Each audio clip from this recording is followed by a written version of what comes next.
خب به نام خدا، وقت همگی عزیزان بخیر.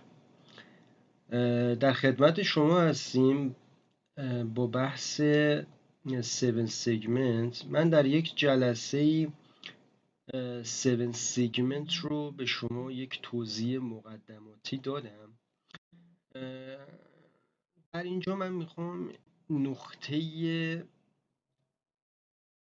دیپی که قبلا خدمت شما گفتیم برای LED 8 که کاربرد ممیز در واقع ایفا میکنه رو یک مروری داشته باشیم و یک برنامه کوتاهی می نویسیم که این رو شما بهتر یک دیدگاهی داشته باشید.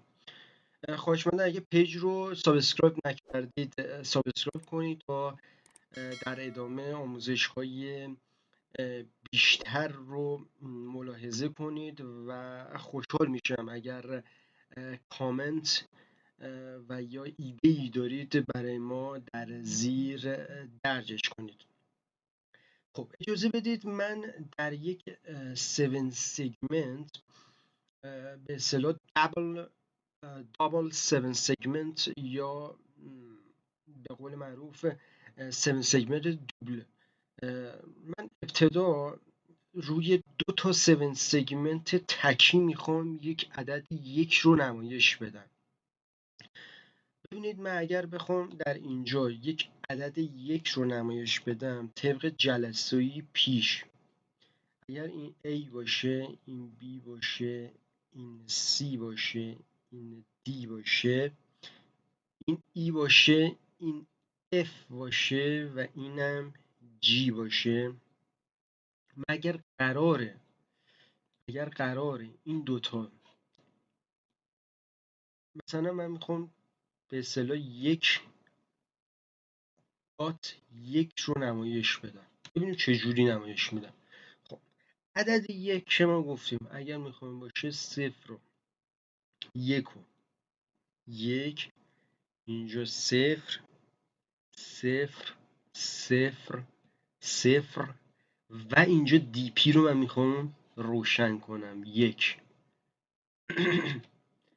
یعنی من یک هگز این عدد رو اگر من میخوام بگیرم، یعنی 0 x 86 7 سگمنت اوله.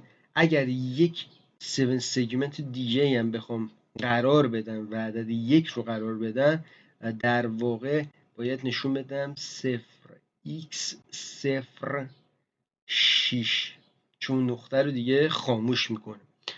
ببینیم این رو چجوری میتونم اجرا کنم. ببینید اینا یک 7 سگمنتی در اینجا دارم. ببین کدشو داخل کد ویژن نوشتیم. ببینید 7 سگمنت اول 86، 7 سگمنت دوم 06. با 2 تا پورت من این رو نمایش میدم، پورت D و پورت B.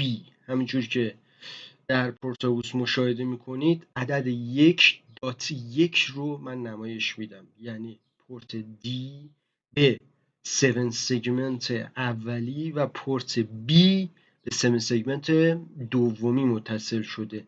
در اینجا مشاهده میکنید این 1.1. بنابراین این نقطه نقش ممیز رو ایفا میکنه. خب برمیگردیم به ادامه آموزش. ببینید یک 7 سگمنت به شما گفتیم چیه؟ یک آنود داره و یک کاتود داره، یعنی یک سر مثبت و یک سر منفی. حالا اگر LED دیپ رو تهیه بکنید، اینها هم یک آنود داره و یک کاتود داره. برای اینکه مشخص کنن کدوم آنوده و کدوم کاتود هستش، پایه بلندتر رو برای آنود در نظر میگیرن و پایه کوتاهتر رو برای کاتود. همونجور که مشاهده میکنید 7 سگمنت های دوتایی هم ما توی بازار داریم. 7 سگمنت های دوتایی در بازار به صورت پایه معمولی و مالتیپلکس موجود هستش. ببینید پایه های معمولی همونجوری که نشون میدی برای هر 7 سگمنتی پایاشو کشیدن بیرون و 2 تا پایه کام گذاشتن مربوط به 7 سگمنت اولی و پایه دومی مربوط به 7 سگمنت دومی هستش. یعنی اگر کاتود مشترکه به زمین و اگر آنود مشترکه به منبع وصل خواهد شد. خب یعنی این 7 سگمنتی رو که من از بازار تهیه میکنم بهش میگن از نوع معمولی، یعنی دابل 7 سگمنت از نوع معمولی هستش. حالا یک نوع 7 سگمنت هایی هستش که بهش میگن 7 سگمنت مالتیپلکس.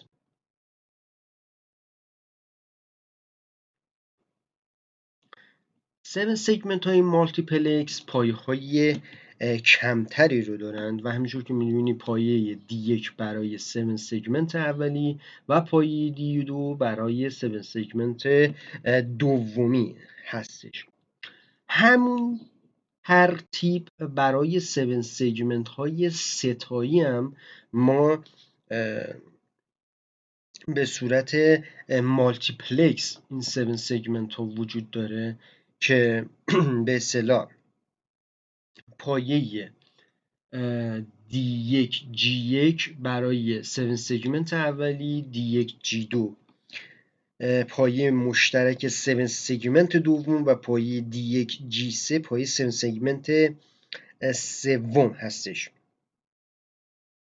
همونجور که مشاهده میکنید یک پایه اینجا گذاشتن Na، در واقع این کاربردی نداره و جایی هم قرار نیست متصل بشه در این 7 سگمنت ها. یک نکته هستش که لازمه در اینجا شما بدونید. خب من به عنوان تمرین و به عنوان یک فیدبکی که دوست دارم به من بدید، دوست دارم یک عددی رو در این 7 سگمنت نمایش بدید که مشخص کنه که یا ممیزی باشه یا یک عدد ستایی باشه، 3 رقمی باشه.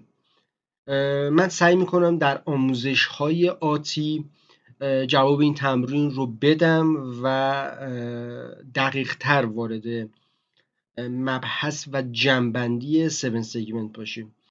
خیلی ممنون که این آموزش رو دنبال کردید. آرزوی اوقات خوش رو براتون دارم. وقت بخیر.